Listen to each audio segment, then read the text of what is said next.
Hello and welcome to the AfterParty, Conversations with Spy Party Players. Today I'm joined by Wodar.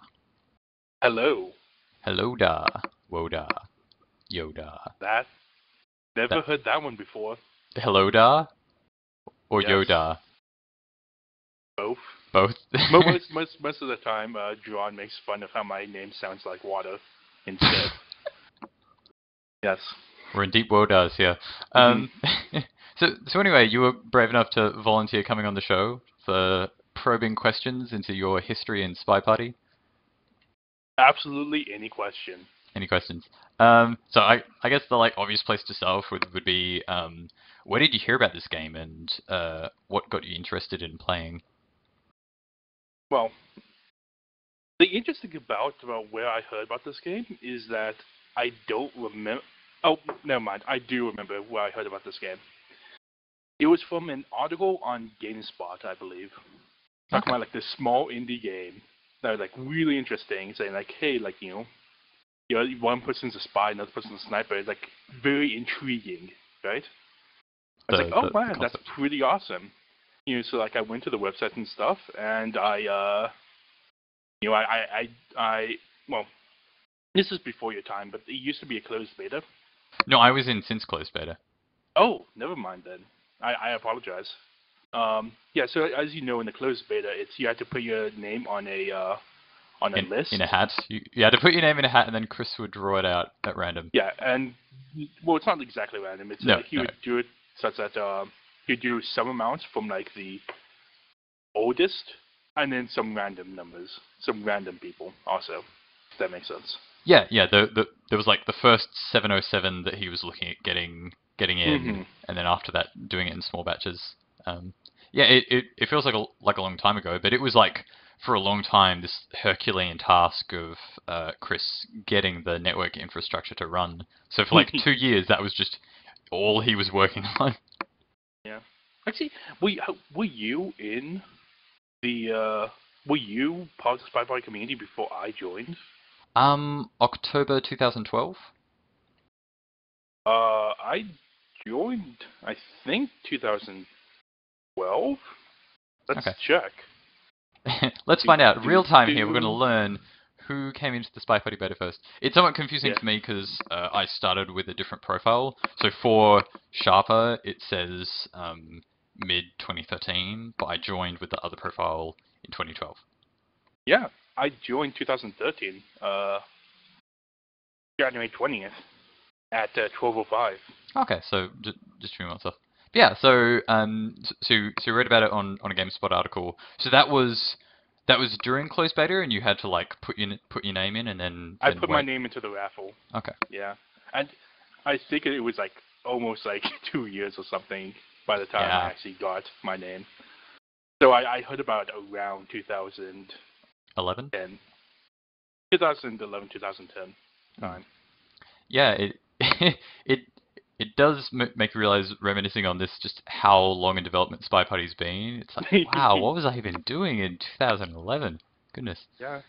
I mean, I only remember this fact mostly because I used to play a player called Gunom that you had on. What was it called? Gun Zero M. Right. Yeah, I call it Gunom just because she gets annoyed whenever I do it. Well, he would be annoyed if you called him she now, so, Yes. Gotta remember that one too. Double annoying right now. He's not listening. Yeah. We're safe. Clearly not. Yeah, but yeah, it's we talked about how we joined into the closed beta, and he actually was in one of Checker's streams, and just said hey, I want to join the beta, and he was okay, and he just went to the head of the list. Well, I had to wait my 2 years to get into this game. Oh, you should have asked. Yeah, clearly. Damn. Yeah. That's cool. All right, so then you come in 2013. That's interesting because were you reading about the game in that interim where you knew about it but couldn't play it? No. No? Okay. What kind of person would actually do that? Read about a game that they can't play? Okay, so put your name in, there's a 2-year interim, then it comes oh, Spy Party, this game. what was your experience like starting out at the, intimidating beginning stage of learning to play? Yeah, I mean, like I was cocky like most newcomers, right? Like I went and read the manual because this is a read the fucking manual game. Yes. I think he wrote that down somewhere. Yeah, he wrote RTFM on it. Yeah, so I read the manual. I said, okay, all these things are interesting. Okay, I can play this. I start playing and like in my memory, like I was like the best of the best, right? Like I was just atrocious at the beginning. One of my earliest memories of Spy Party is playing against KCM. Oh And, wow! like, Was this pre-pro KCM? Was this like new naive KCM? No. This was you call him pro KCM. You intermediate pro KCM. Like he at the point I was playing him, like he was I would consider him a pro. Hmm. But and he was younger, so he was more sprightly. So yeah, he wasn't quite the veteran yet. But he had No. some youthful vigor. He was a lot nicer. Ah, I say. Yeah, like I was playing him like it was like heavily handicapped and I was still losing atrociously. And in fact, like the one thing that really stood out to me was this one game. I was a spy and had no idea what I was going to do. So I set the briefcase down. I was like, okay, hey, like do. I'm new. This will clearly throw him off my tracks. So I pick up the briefcase, go over to the ambassador, give them the briefcase, and then get shot. What I didn't know was that at this time, KCM on the forums was like basically ranting about how broken briefcasing was. because no one knew how to imitate that AI. No one knew how to correctly do it. Right. Yeah. Well, now he rants about briefcase for a different reason because there's a mission attached to it. Now he's like, Yeah. oh, it's totally taking away idle actions from the spy.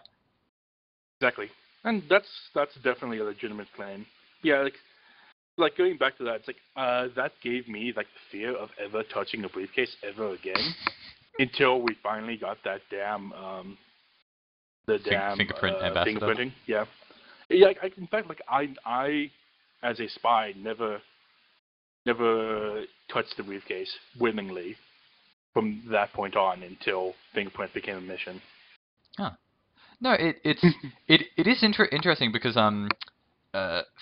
the briefcase isn't something that's explicitly mentioned much, and so it's interesting. It's kind of this like micro version of the apprehension you have in learning Spy Party, that it's this one thing. To learn how to use it is very difficult, and you can get shot instantly for it. And so people will just like out of fear avoid the briefcase because they're like, I don't want to deal with that.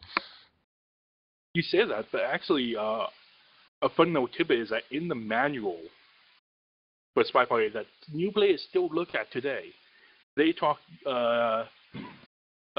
Checker talks about a quote-unquote planned mission for stealing the plans steal the in plans, the ambassador's briefcase. Yeah.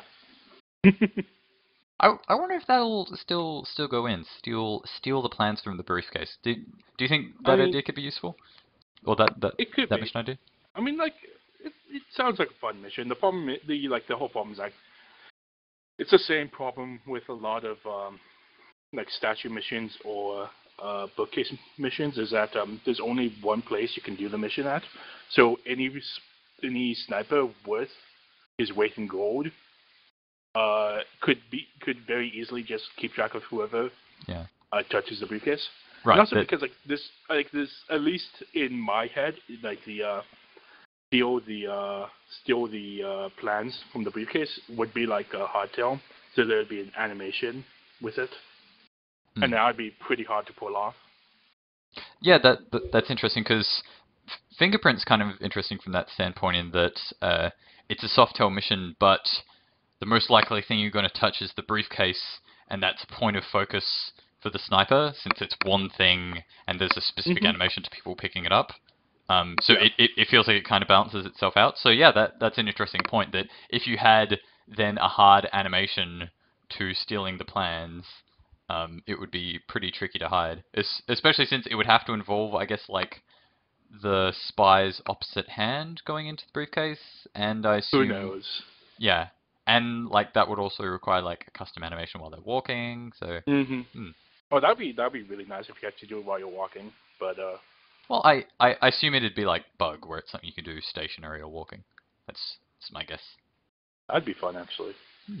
But no, that's interesting that you brought that up because um, there, there's a lot of small details like that that are things that were sort of ideas Chris had that either changed when they were implemented or haven't been put in yet, and the game sort of has kept changing since then. And so now, looking back, we think of those ideas differently, which is cool. Mm-hmm. Like guy guy with a cane Papa Danger. Papa Danger. Yes, thank you. When he was talking about that character before it was in the game, his thought was, oh, like he's going to be handicapped to not be able to bug on his cane side, so that he's like tricky to get away with that mission. And now he's the opposite, where okay, well that's too tough or whatever. So he like put bug in on that side, and now suddenly he's the most overpowered bugger in the world. Yep. Yep. Ah, cool. So thank for that throwback. So as you were playing, you came up with this cool tournament competition. Would you call it a tournament? Spy on the Hill? Was that a tournament game type, or was that more like a round robin thing? So, let's talk about Spy on the Hill. To understand Spy on the Hill, you have to know that right before Spy on the Hill became a thing, we were just coming off the I think it was called like the Winter Cup, right? And it was basically like this small tournament that was going on that happened because of a set of circumstances just to be new to intermediate players, like you saw Turbo and some other people that you probably don't see around that much. Something Bread, I forget his name, and also Kaylee, Crazy Kaylee. He was a new to intermediate player at that time. And basically, like that tournament was wrapping up. It was about to be the finals, and people were like wondering, like, okay, like what kind of tournament do we want next, right? Because we want something. So I was thinking about like, what about a tournament that doesn't have a definite end, right? You don't go up the rankings and then you just have bang, finals, done. Now we need something new. Right. Also during this time, I really liked watching. Have you ever watched anything from Rooster Teeth or Achievement Hunters? Yeah, I've seen some of their videos. Yeah. So one of the things I really like that they do is they have basically they have a competition within their office where it was basically like King of the Hill style, where you have one person who was the winner from the last time being challenged by a new person in the rotation, and whoever wins that is then the king, and then they get challenged again next week. Blah blah blah. Okay. And I really liked the feel of that. I was thinking like, okay, can I do something like that for Spy Party? So, something that's like a weekly regular thing where there's exactly. a changing person that you have to topple. Mm-hmm. And also because of who I am, I also wanted this to be fun, right? I didn't want it to just be like, okay, let's play some Spy Party. Whoever wins, wins. Done. Next person. Blah blah blah. So that's where I came up with the idea of the challenger, gets to choose what kind of mode they challenge the king to. Okay, so the person who's won the previous week has to face the challenger on the challenger's terms. Exactly. Cool. The envisioning of it is that the challenger has a lot of. It was supposed to be that the challenger has a lot of handicap in their favor because of the challenger. So they can, make it so that's very, well, not very one-sided, but definitely favors them. right? Yeah, it's like it's part of the core fun of Spy Party is that it's asymmetric. Like the spy is always on the back foot. Mm-hmm. Yeah. So yeah, let's talk about some like the nice things that came out of King of the Hill. One thing I really enjoyed was a lot of the a lot of those things that people didn't see was a lot of the back end is that I talked with the challenger. Well, first of all, like I had the random number generated, so I selected the challenger and then I talked to them during like the week build up about what kind of What to what expect? not exactly what to expect, but like what kind of mode they want to play. Okay. Mm-hmm. It was really fun, like brainstorming new kinds of game types with them. Like one of my That's a favorite cool idea. ones was when Warning Track was facing off against Crazy Kaylee. Warning Track was the challenger, and we decided. Well, we decided to do something where whenever the uh, whenever the spy lowlights or shoots, they have to name a state from the United States of America. Okay. Wait, whenever the sniper lowlights or shoots. Actually, I think it might have been even more than that. It's like whenever the sniper lowlights or highlights Okay. or shoots, they have to name a state, and they have to do it in alphabetical order. No. And what? Wait, and it has to be a different one. They can't just like name Texas over and over. No, so it goes like this. Like if we take Texas for instance, after they say Texas, they then can name only states who uh, who are down the list in alphabetical order.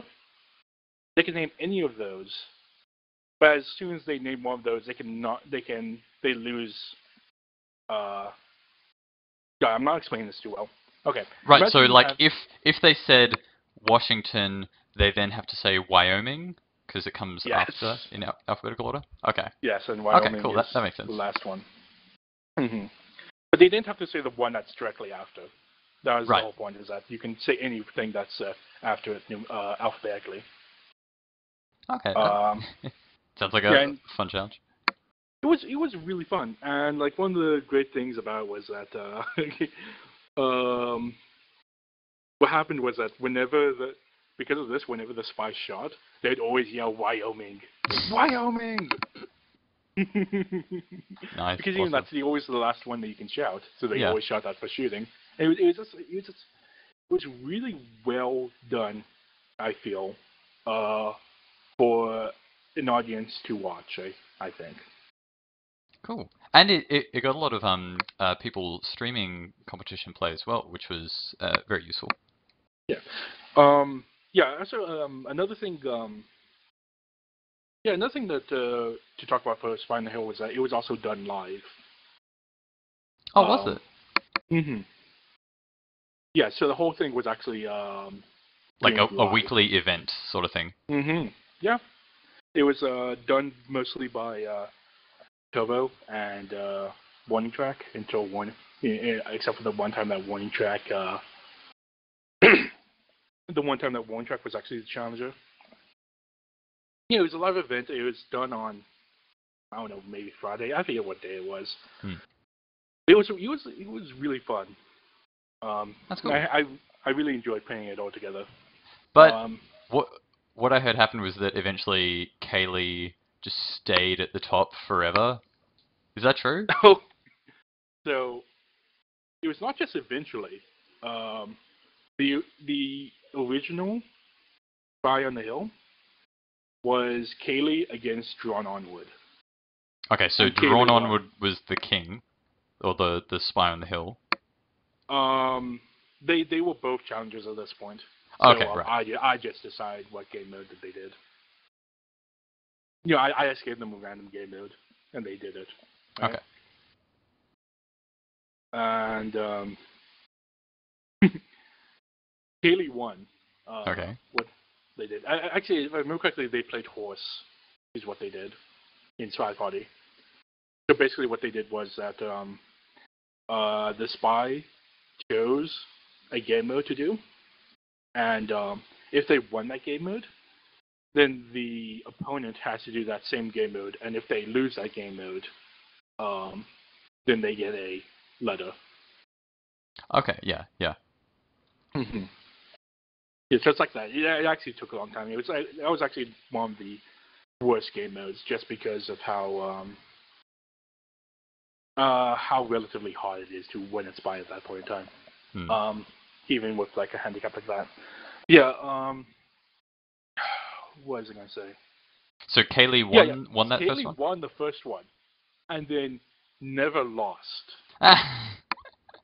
Yes. So he was the one hiccup in Spy in the Hill, was that he just wouldn't lose. Mm-hmm. I even started counting it Haley on the Hill, because he would just not step down. That's interesting. I wonder if like maybe it was something about that structure of a competition where his camping strategy was just really effective.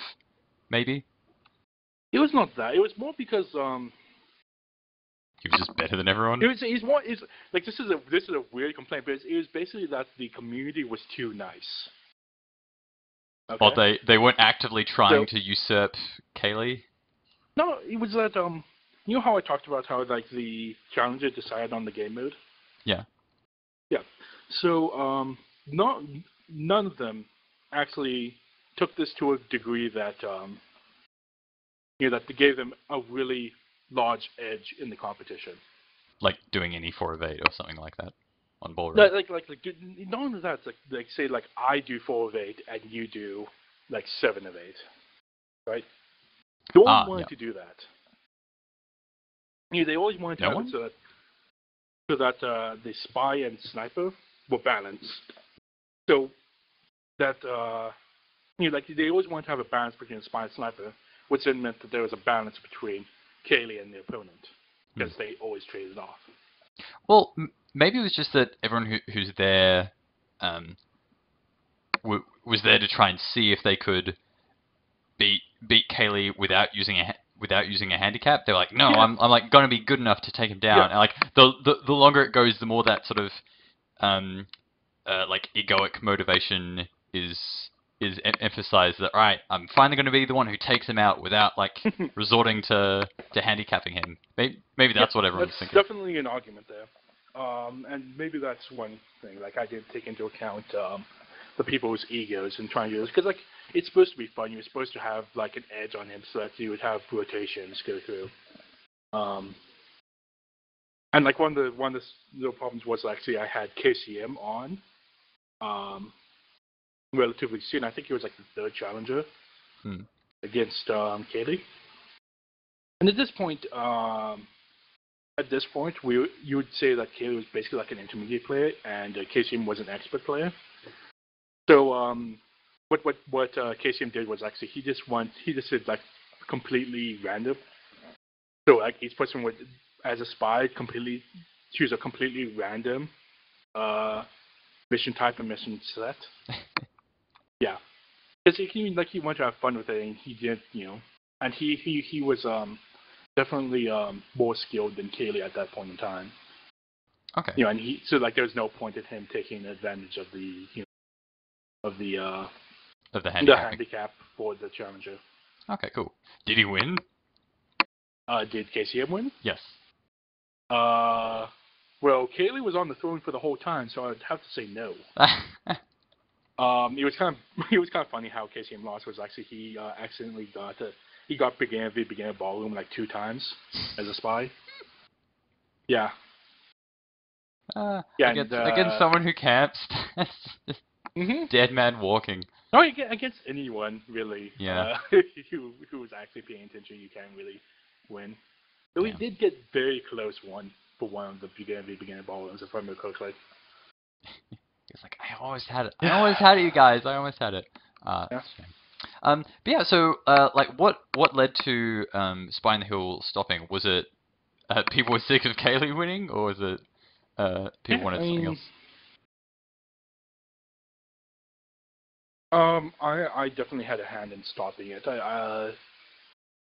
Mostly because like at that time like Kelly had already gone through all the like quote unquote pro players, like all the people at his level. Right, he'd He had already spent played. everyone. And I really didn't feel like returning some people to play against them yet.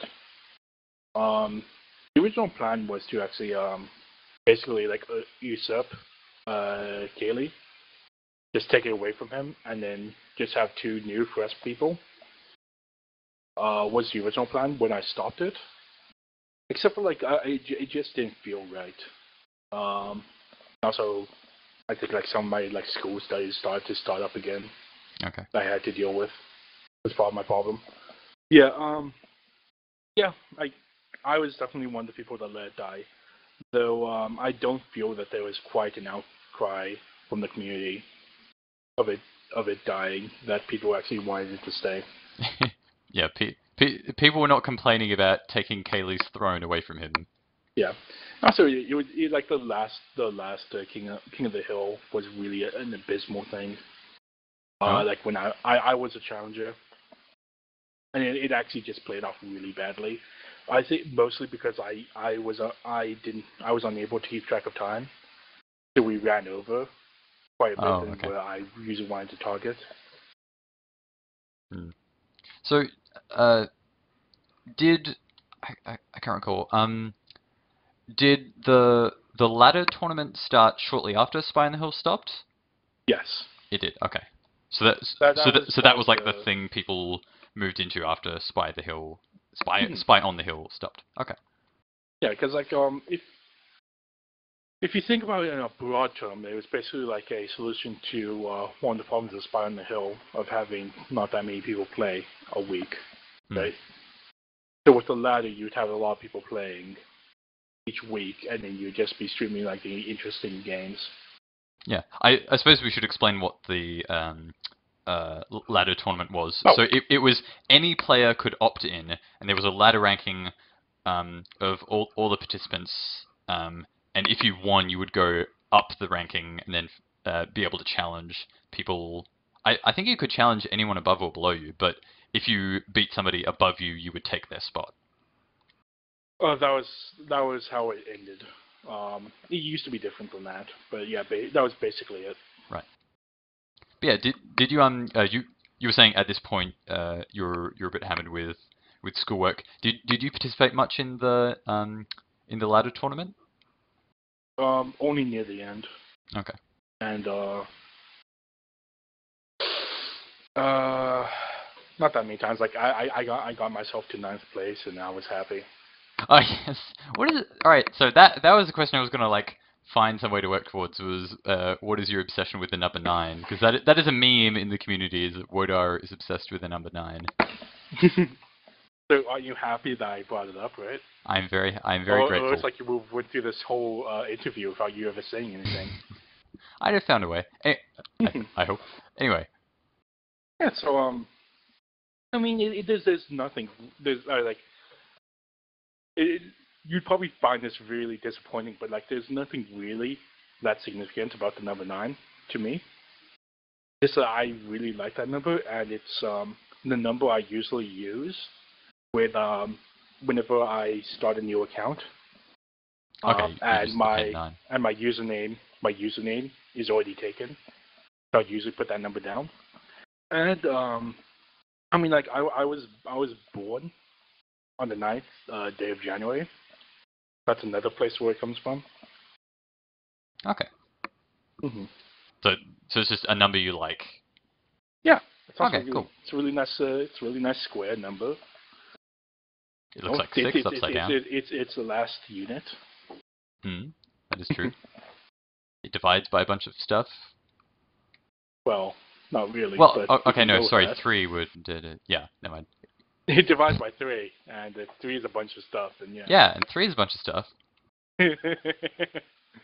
Yeah, I'll not argue with that. So there you go. The official answer is that Wodar just likes the number 9. So there you have it. I mean, like maybe I'm just lying, and actually, I am actually the 9th player of Wodar. But who knows? I mean, like I am known to lie about things and stuff. He is known to lie. Okay, that's interesting. So, do you like where are you? Yes, I do. Oh no, sorry. That was a different question.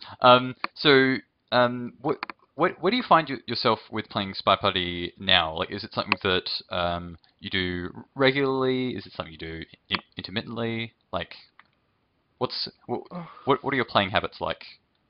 I do it in spurts. I used to actually stream regularly when I was actually climbing up the when I was climbing up the ladder? beta leaderboard. No, not the ladder. Oh, the okay. leaderboard. Actually, like that's one thing. After I got the game, I took a hiatus from it.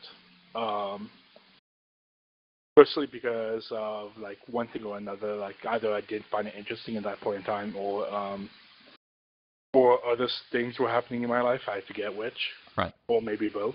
And then like it was like summer, and I had like nothing to do over the summer. I was like, okay, hey, what? You know what? I'm going to get good at Spy Party.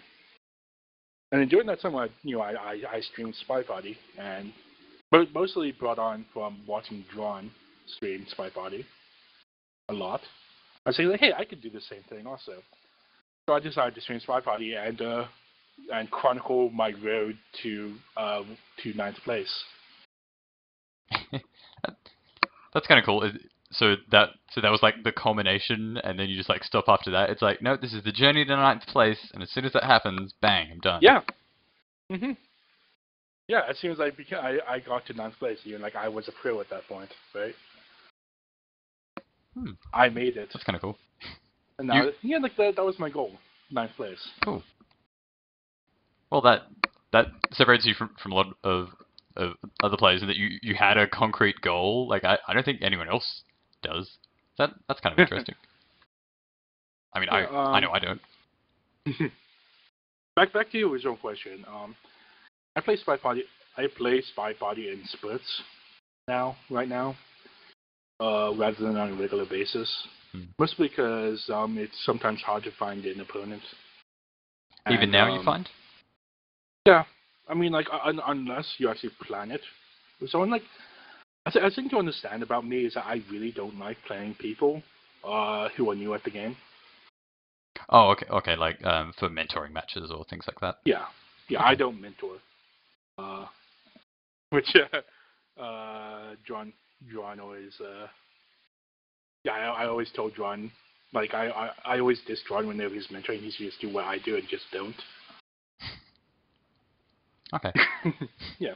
So yeah, like that is a fair point in that if you were to carve off beginner players, you do have a much smaller pool of people who are available to play. Definitely. So when I did my almost 24-hour stream. Oh gosh, I forgot about that. Yeah, we should talk about that. And sorry, go on.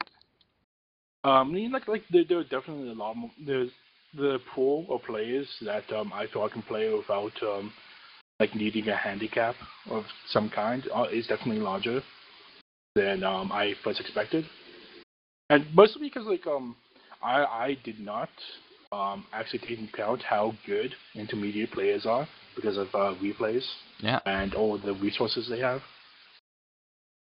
Yeah, because like intermediate players used to suck. Like I used to be an intermediate player and I sucked. But you're saying you were intermediate before replays were in? Oh, definitely. Yeah. Okay, that's interesting stuff to learn. So yeah, we should talk about that because I totally forgot about that, and that's a really fun thing to talk about. Was you played for 24 hours, kinda? Ish. Yeah. 24-ish hours. I ended up clocking in at about 17 hours of playing mostly Spy Party. That is a lot. Playing some other games in the between. So why was it called a presidential stream? So you're from Australia. Yes. The world of everything tries to eat you. Well, no. Okay. Fun history lesson for you. When Aboriginal settlers came to Australia, like 50,000 years ago. I don't even know. There was a lot of megafauna, like giant kangaroos and wombats. They're all like herbivorous, and they basically killed all of them. So all the wildlife that remained was mostly like smaller than people. I mean, you have exceptions like crocodiles, whatever. So yeah, when people first came to Australia, they basically killed all the things that were bigger than them. Yeah, and then when the prisoners came to Australia, they killed everything else, right? Yeah, that's a much sadder story. Like, I don't feel sad for the giant wombats that died, but I feel very sad and guilty for what happened when white settlers arrived. But anyway, that is a tangent we do not need to go into. Anyway, the presidential stream. On the criminals. So clearly you would put the poison in front of me. Sorry. Yeah. So one thing you don't know if you're not in the United States of America is that on that Monday it was President's Day. So that was a holiday for us in America. Okay. To celebrate Presidents of the United States. It used to be it's like President's birthday or something. I don't know. All I know is I get time off for classes, so I was happy. Okay. And that's so why it was the presidential 24-hour-ish stream. You seized the opportunity that the President of the United States had given you and used it to play Spy Party. The presidents, the old ones, yeah. Oh, the old ones, yes. Mm-hmm. The former presidents. They're always presidents. You can even say thanks Obama for that. Okay, so you understand what I'm saying when I'm saying thanks Obama, right? I know vaguely about the meme of that phrase. Yeah. It's amazing, like what foreigners like how much the internet has basically has gathered cultures. Like how the internet has its own culture. Well, so it's when I say thanks Obama, you understand what I'm trying to say. Well, it's particularly pronounced in a place like Australia because we have such strong trade and cultural ties with the US. So we borrow a lot of cultural artifacts from the US, which is kind of interesting from a social sciences point of view of it being weird that it used to be that Australian culture was very much defined by Britain for obvious reasons, and then it after World War II that moved to being influenced a lot by American culture. Do we send our prisoners there, like Guantanamo Bay? Yeah, Australia is still the land of prisoners, right? We there are many crimes that we commit on a global scale. As I said, I probably don't want to go into them because we would have a very sad conversation. Yeah. So what was it like by the end of playing for 17 hours? Playing 17 hours of Spy Party. Do you feel like you learned anything? Did you change as a player? No, I did not feel like I learned anything or changed as a player. It was really exhausting, especially when I played. I think I played 50 people? 70? No, I think No, I'm thinking about. I played against. So at one point in the stream, I played against a scientist. Okay. Right. And on that day when I played against scientists, I believe we played 70 games. Oh, whoa. Because I have a Veranda a Panop. Wow. So pretty lengthy map, and we played a lot of games on that. Wait, you're saying you played 70 games of Panopticon? Yeah. Wow, that is nuts. I'm trying to find the date. Okay. What date was it? Crazy. Was it this So, date? No. Did how long was Crazy Kaylee also tried something stupid. He tried playing 1,000 games straight. Did that take longer than 24 hours for him? Oh. Did you top Crazy Kaylee for playing Spy Party straight? Okay. Just to clarify, yes, it was 70 games, and yes, it was Panop. Jesus, that's a lot of Spy Party. Yeah. Okay, so a lot. So by the end of it, you didn't learn anything except that you probably didn't want to do that again. Yeah. Well, I might do that again sometime. You might? But Not Next soon. President's Day. I definitely have to. I have to prepare myself the next time because I actually had to sleep in the middle of it at one point. Right. Because I was just too tired. It was fun. But yeah, I actually started off with Kaylee when he was doing his like 1,000 games or something, some nonsense. See, okay. I played. I think I clocked it in at I think like 280 games or something like that. Okay. Wow. So Kaylee must have been going. Geez, how long was Kaylee going to play 1,000? That's not. I think if you look on the forums, he had it. There it goes. The Millennia stream played for about I think like about 2 days. Okay, that's nuts. I think. Let's That's see. nuts. He started on June 4th and ended on June 6th at 3 p.m. Yeah, he started at 7, ended at 3. Wow. Yeah, he said it was about 33 hours is what he said, I think. Okay. But he played the way that he cheated 1,000 games into that time was that he played only balcony. Ah, okay. So he did grinding sessions of balcony.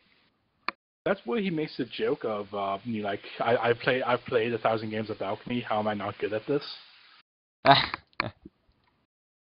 And yeah, like he still does not like balcony, even though he's played 1,000 games of it. Well, I guess his reasoning for not liking balcony is to do with the fact that because it relies so much on behavior, sometimes you can just get unlucky, and there's no way that the sniper can have certainty. Yeah, sometimes. Yeah. Also, like unlike me, Kaylee actually did learn things about balcony when he played his 1,000 games. That's mostly because like a lot of people a lot of the people were actually teaching him what he should be doing when he plays balcony during that time. Oh. Well, both of you are crazy, so I think that is I'm not that a crazy. lesson to learn. No, for doing a like 24-hour stream of Spy Party. But playing Spy Party is fun. Not that bad. Like I'd be crazy if I was doing 24 hours of sorting through junk. Yeah. Getting the plastics and the papers in separate bins, right? Right. That much time of anything is a Herculean challenge. So hats off to both of you. Okay, so trying to think. Is there anything else you wanted to talk about before we call the wraps? Nothing I can think of off the top of my head. Any more questions you want to ask me before we wrap up? No, nothing I can think of. We covered the number 9. We covered Spy on the Hill, and we covered the presidential stream. We could also talk about how I am the best Spy Party player in the forums. We could talk about that, but I think that's a discussion that needs to be reserved to the forums. So for everyone to put in their 2 cents worth. Okay. Well, thank you, Wodar, very much for coming onto the show and telling us about your storied history with Spy Party. Very storied. Very storied. And hopefully we will continue to see you in the lobby and the forum. Hopefully. All right. I'll definitely be around the forums more than I am in the lobby. You'll definitely see me talking about bugs and defending Viri about things he talks about. Yeah, Viri needs a defender. Alright.